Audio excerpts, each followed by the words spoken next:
Buenas tardes, doctores y doctoras de la vida. El día de hoy iniciamos la apertura de este rincón democrático con la presentación de uno de mis grandes y buenos amigos unidos por la Hermandad Guadalupana. En esta oportunidad tenemos a nuestro primer invitado, a Víctor Javier Maguiña Castañeda, un gran amigo, un colaborador de este rincón a partir de la fecha, quien ha mostrado mucho interés sobre los temas coyunturales, los temas actuales, sociales, políticos, que nos va a dar mucho que pensar por los conocimientos altos que tiene y por las enseñanzas que constantemente está esparciendo dentro de las universidades donde él está laborando. Amigo Castañeda, te damos la bienvenida al Abogado del Diablo para dialogar de algunos temas de orden o de interés nacional actual. Buenas tardes, mi estimado doctor, buenas tardes amigos.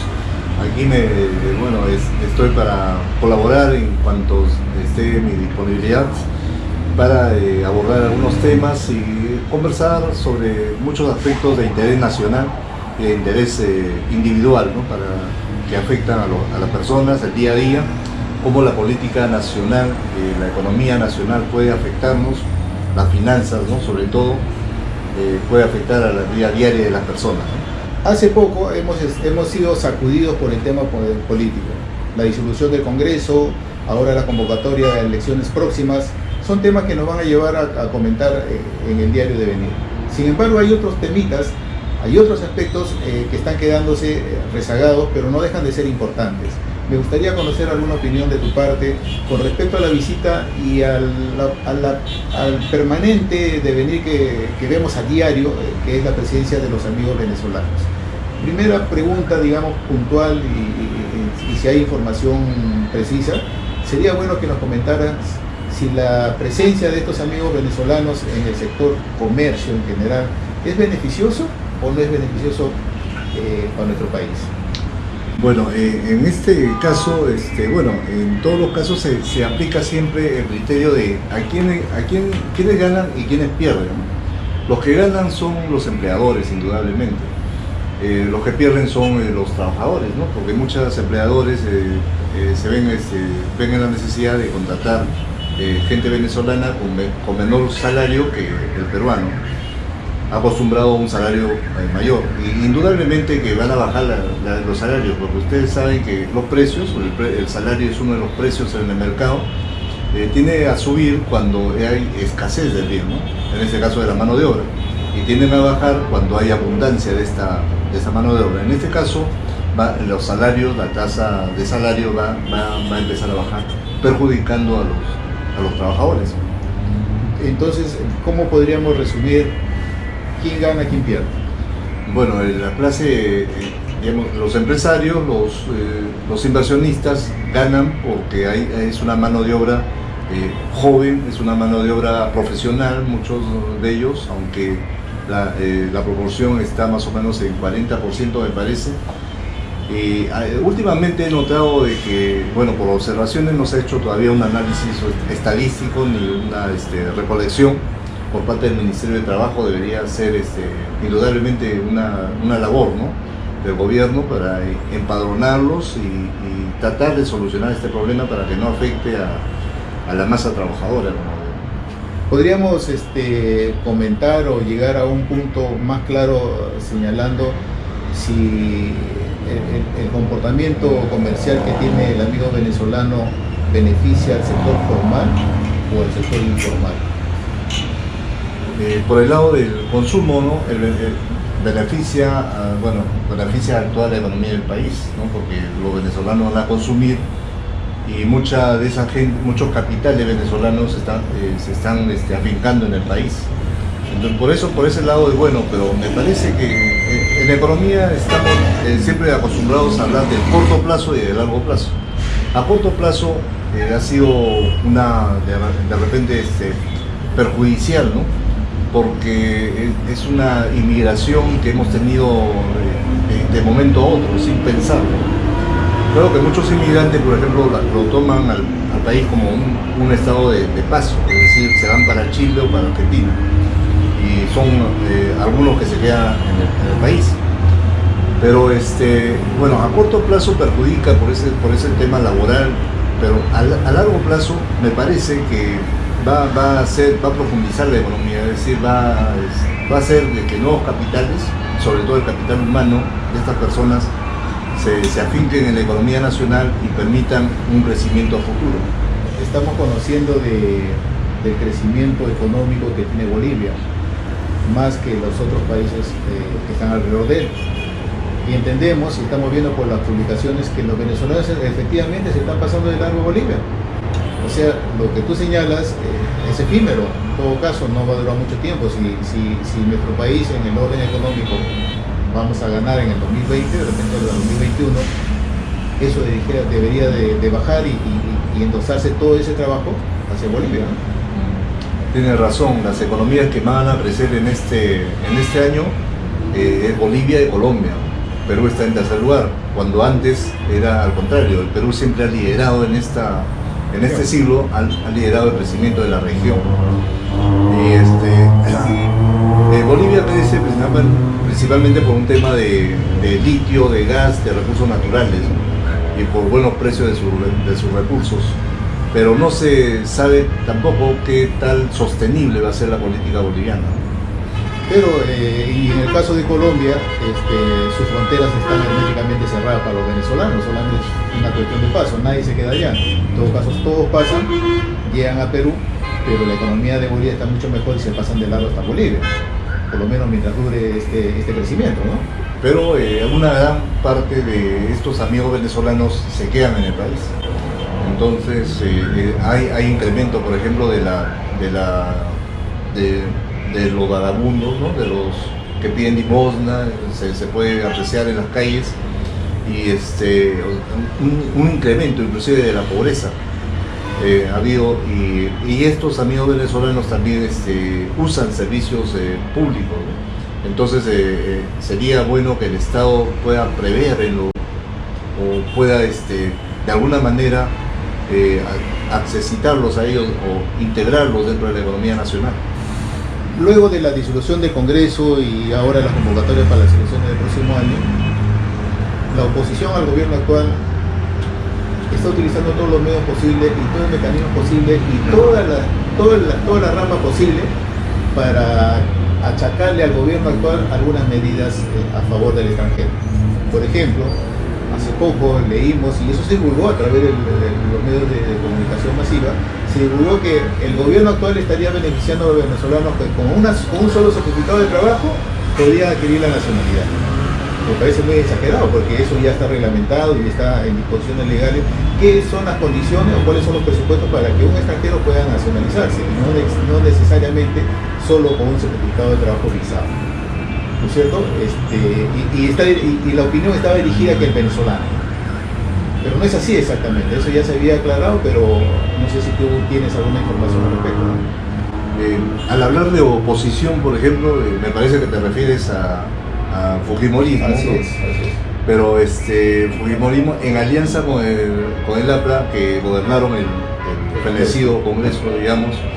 El APRA en sus inicios, tú te acordarás que favoreció la llegada de los venezolanos. Inclusive en la Casa del Pueblo se hizo demostraciones de afecto a los venezolanos, de que venían luchando por la libertad, etcétera, ¿no? Entonces, por el lado de la oposición ha habido un afecto hacia la inmigración. Así, no se le puede echar la culpa al gobierno. Más bien la inestabilidad de políticas, etcétera, de que el gobierno no hace obra porque realmente los presupuestos públicos, por ejemplo, no se ejecutan el 40%, me parece, el último dato de gestión.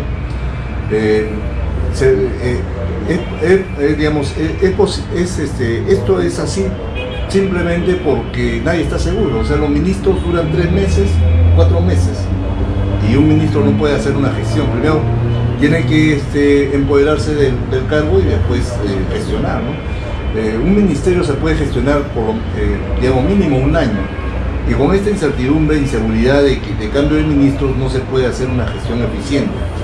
Por eso me parece que esta medida última que dio Vizcarra, me parece que es un remedio, aunque cuesta la economía nacional por el grado de incertidumbre, etcétera, pero es un remedio al fin de cuentas que que puede garantizar una mayor certidumbre a futuro. Es decir, lo único que se podía hacer era esto. ¿Por qué razón? Porque el pleito entre dos poderes del Estado es más perjudicial en cuanto a incertidumbre que esta medida. Ahora, lo que sí sería conveniente, por ejemplo, discutir es el costo-beneficio de esta medida. Y un ingrediente de eso es la situación de los venezolanos, ¿no? Porque eso implica hacer políticas y digamos, para hacer políticas por lo menos se necesita 6 meses, porque una medida de política tiene un rezago. Ese rezago recién se ve dentro de 6 meses. O sea, uno aplica ahora una medida para que tenga efecto dentro de 6 meses. Es decir, ahí tiene que tener el político o el gestor tiene que tener una previsión grande, ¿no? De qué va a ocurrir. Yo te cuento esto porque siempre hay una experiencia, por ejemplo, el 2008, ¿no? El 2008 con la crisis, la gran recesión, al Perú le afectó recién en el 2009. Siempre los acontecimientos mundiales al país le afectan después de un año. Es más o menos es así, ¿no? Entonces, ¿qué pasó? Ahí teníamos un ministro de Economía nombrado por Alan García que planteó medidas para una época de auge, ¿no? Cuando el país estaba en el crecimiento. Entonces, lo que se planteó era que los gobiernos regionales no invirtieran mucho dinero. ¿Para qué? Para frenar la inflación. Pero enseguida vino la recesión.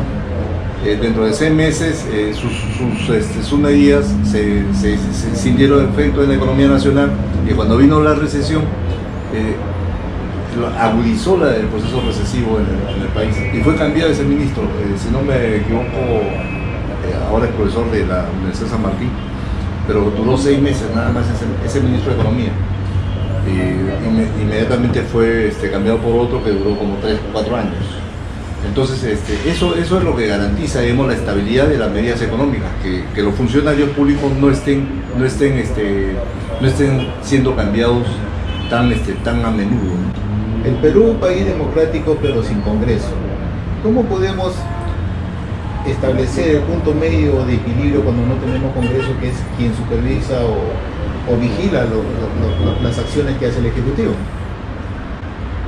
Es cierto lo que dices, pero digamos con la posibilidad de un cambio que sea, ¿no? Es decir, en enero vamos a tener elecciones, para el 2021 son dos años que realmente, como tú dices, de inacción. El problema en sí radica en que digamos, en los juicios de corrupción, ¿no? Lo abierto por el problema Odebrecht. Entonces, que el Congreso anterior estaba tratando de tapar, y digamos, se estaban peleando dos poderes. Muchos dicen de que cada uno tiene que hacer en esta cuestión de la corrupción, es decir, lo que se pelean no es los anticorruptos con los corruptos, sino bandas de corrupción. Es decir, el Ejecutivo por su lado y el Legislativo por su lado, cada uno favorece a su respectiva banda. Eso podría estar sucediendo.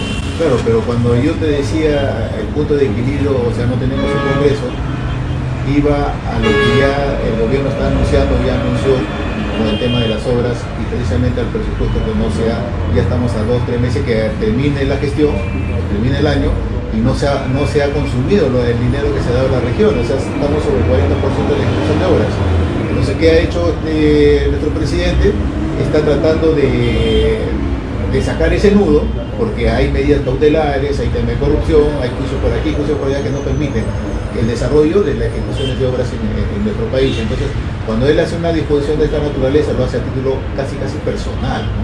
Porque procesalmente, todas las acciones o decisiones que toma el Ejecutivo deben pasar por el Congreso, pero hoy no tenemos Congreso. Entonces, ante esas medidas, ¿no crees tú de que podría estar germinándose una posibilidad de corruptela en el sector público para la ejecución de esas obras? o deberíamos confiar a ojos cerrados de lo que en estos meses que no tenemos Congreso, deberíamos estar aceptando a pie juntillas lo que Vizcarra dijo. No creo, más bien el funcionario público no firma los proyectos precisamente por miedo a que sea cambiado y sea investigado por la Contraloría. Entonces, de todas maneras, estos hechos no van a quedar impunes. O sea, si en este momento hay corrupción, el próximo Congreso es el que le va a juzgar. Claro, le va a controlar. Claro, hay una supervisión posterior a la ejecución. En enero tendremos un nuevo Congreso y ese nuevo Congreso recién va a validar lo que el Ejecutivo empieza a realizar en esta temporada en que no tengamos Congresos. Sin embargo, ¿no estaremos también avalando un tema de corrupción en estos 3 o 4 meses que faltan todavía para el nuevo Congreso? No hay Congreso. El Ejecutivo toma la iniciativa a gastar el dinero público, a cómo gastarlo, y a gastarlo, porque estamos sobre el 40% del presupuesto para gastar y no lo estamos gastando. Por temor, o porque no hay el funcionario correcto, o porque no hay los expedientes técnicos completos. El hecho de que solamente está asumiendo esa responsabilidad el presidente y con la supervisión, entre comillas, haciendo la función de un poder legislativo que hace la Contraloría, que no es el mismo nivel que un Congreso. La Contraloría sigue siendo parte del Ejecutivo también. O sea, ¿dónde estaría el punto de equilibrio de una función pública? No hay Congreso. Sí, pero digamos, esto va a ser temporal, ¿no?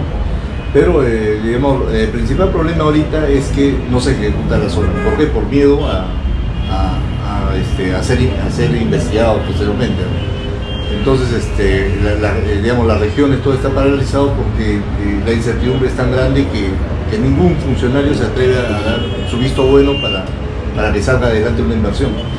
Y lo peor que hizo, por ejemplo, en el gobierno de Fujimori es eliminar el SNIP, Sistema Nacional de Inversión Pública, pasarlo para otro tipo de procedimiento, cuando el SNIP era un filtro indispensable para las obras. Pero a pesar de eso, hubo toda la corruptela de Odebrecht. Pero esa corruptela de Odebrecht se debió en parte a que se saltaron la valla del SNIP. Recordarás, con la interoceánica es una gran obra que no pasó por el SNIP, y según leyes del Congreso, ¿no?, dadas en esa época. ¿Por qué? Porque Odebrecht también financiaba a los congresistas para que pasen las leyes por agua tibia, ¿no? Entonces, con o sin Congreso nadie garantiza que no haya corrupción. Antes en el país estábamos acostumbrados a pagar un 10%, un 20% por cada obra, ¿no? Por cada licitación. Entonces, ya era una costumbre nacional y era una cultura nacional. Inclusive hicieron una encuesta diciendo que el que roba, pero hace obra, ¿no? Que gran parte estábamos acostumbrados, ¿no? Cierto. Sin embargo, no deja de preocuparnos el hecho de que no exista Congreso. Cierto es que estamos aliviados de que de a poco los congresistas o el disuelto están asumiendo ya la situación que están disueltos, porque ya cada uno está corrigiendo sus cosas y se están yendo a sus casas. Lo cierto es que como país democrático no tenemos el punto de equilibrio de este poder. Y eso en realidad es muy peligroso, porque de Guatemala podemos ir a Guatepeor, ¿no es cierto? Y al margen de que esto es temporal y al margen que en enero ya tenemos instalado el nuevo Congreso, que por cierto también es una gran preocupación. En la presentación que hice hace poco al inicio del programa, el abogado de diálogo señalaba que iba a haber muchos pulpines, esa es mi opinión, ¿no?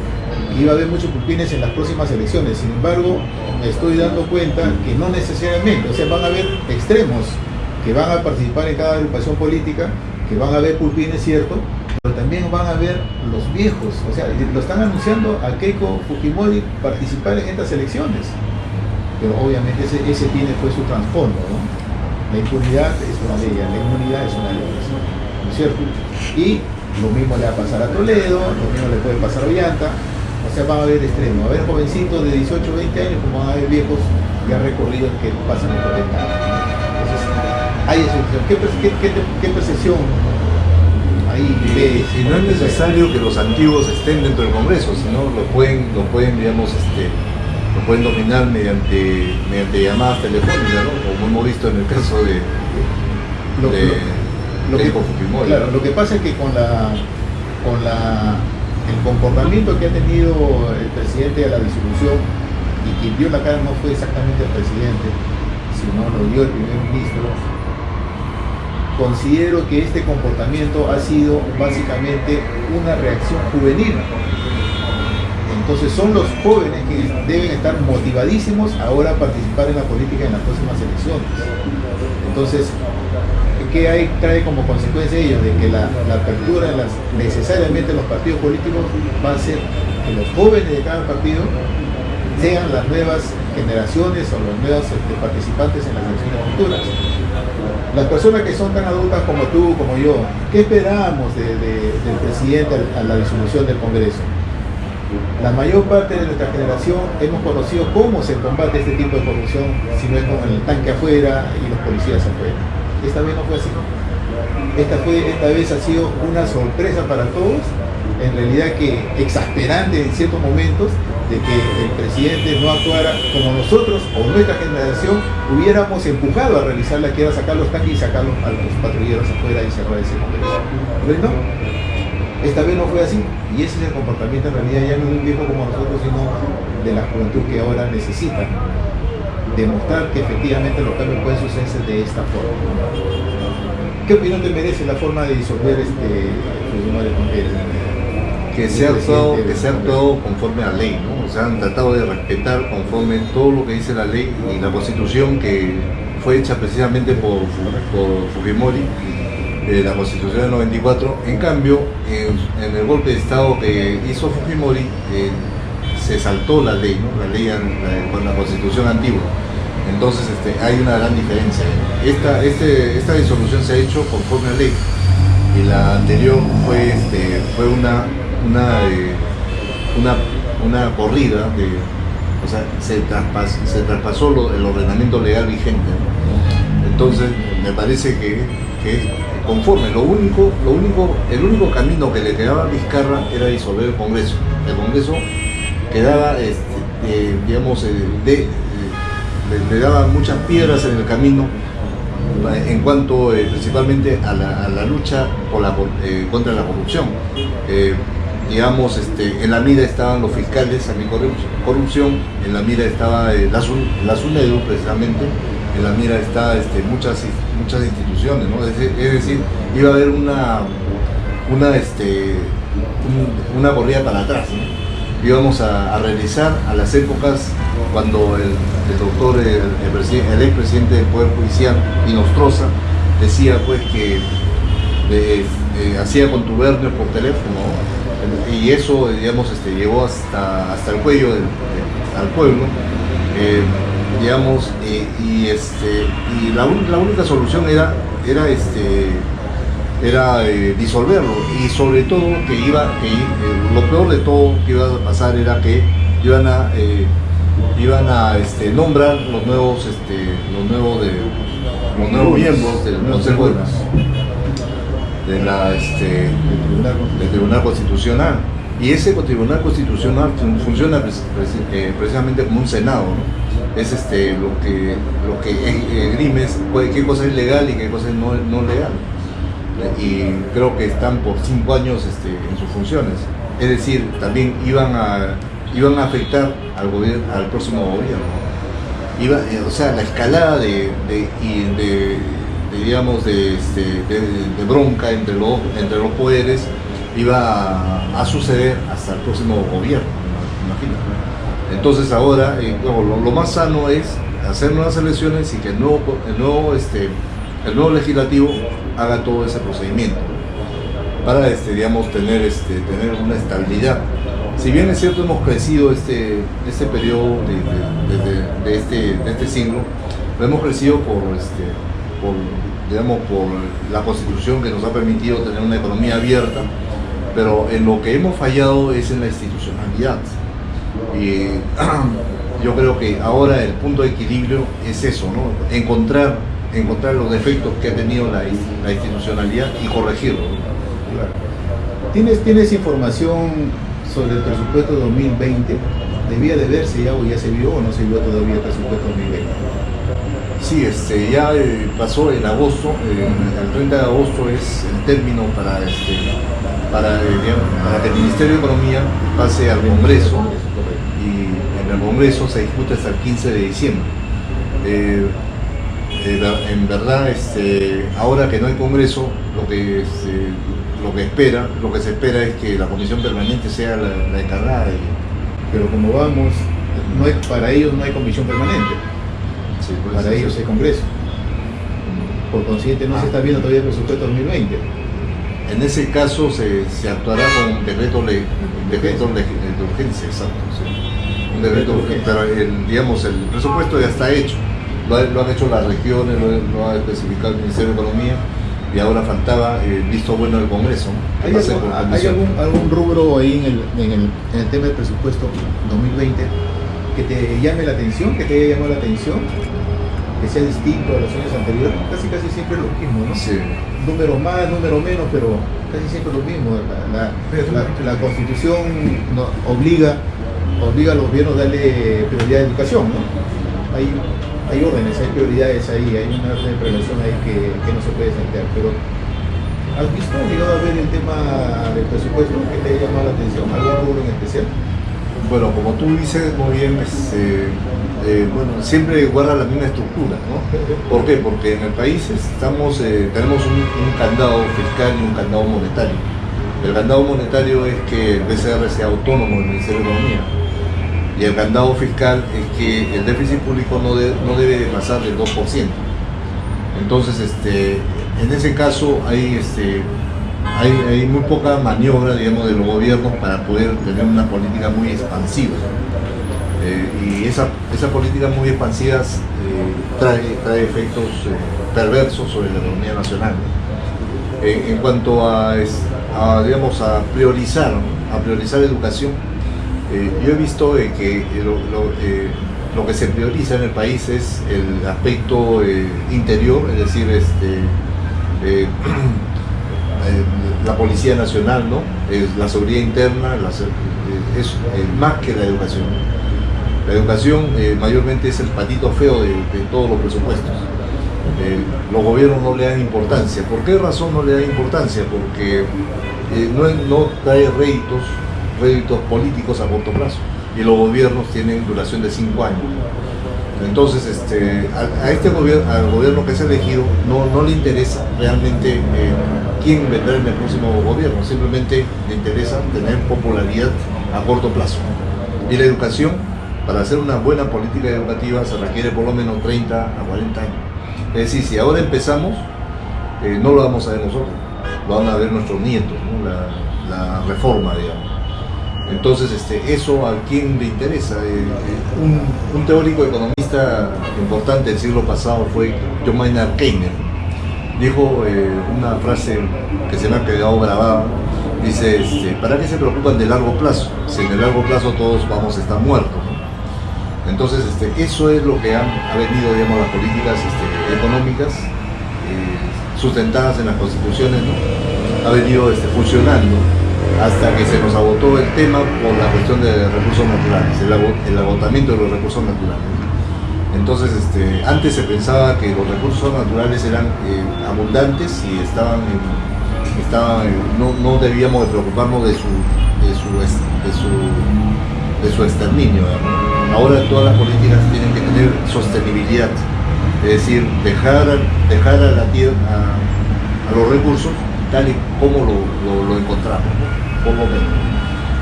Inclusive se está cobrando bonos del carbono a las empresas que contaminan más de un estándar, y se les paga esos bonos a las empresas que contaminan menos de ese estándar. Entonces, en ese sentido, ha cambiado la pregunta puntual que tú me decías. ¿Qué notas en los presupuestos? Yo noto eso, ¿no? Que hay mayor preocupación por los temas de seguridad que por los temas educativos. Estamos próximos al aniversario de nuestro glorioso colegio. Asumo que estarás por ahí. Claro, sí, yo como siempre estoy en todos los... Haz una invitación a los amigos guadalupanos, hermanos guadalupanos en general. Hermanos guadalupanos, estamos el 15 de noviembre celebrando nuestro aniversario. Como siempre, tendremos ocasión de reunirnos otra vez, porque son casi dos veces al año en el que nos reunimos como pocos colegios.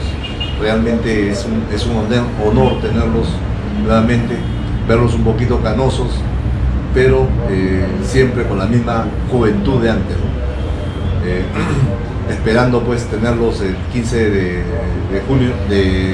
noviembre para compartir con todos ustedes. Muchas gracias, mis estimados hermanos, amigos.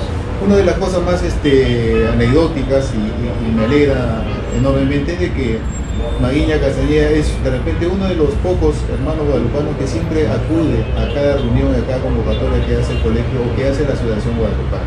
Eso nos alegra enormemente porque hay que hacerse un tiempo, pues dentro de nuestras vidas hay que hacer un tiempo para ese tipo de eventos y eso es muy importante realmente y eso te felicito Maguiña que siempre estés alerta a la convocatoria que hace nuestro glorioso plantel, Nuestra Señora de Guadalupe y estaremos ahí pues, estaremos en noviembre nuevamente viendo las calles celebrando lo que muchas gracias. ¿no? Más bien el agradecimiento a Maguiña, esta primera invitación al abogado del diablo. Espero tenerlo nuevamente por estos lugares, a efecto de tomar conocimiento de otros temas. Hoy ha sido muy ligerito en realidad, hemos tomado muy poquito de poco, de todo, de lo que podemos conversar, seguramente habrá muchos temas más que podemos conversar, dialogar, criticar, observar, en fin, muchas cosas más que podemos tratar en este rincón democrático. Muchas gracias. Me agradezco. Amigos, no se olviden suscribirse al canal. Les estaré totalmente agradecido y compartir con ustedes nuevamente en una nueva fecha. Se despide con ustedes el abogado del diablo.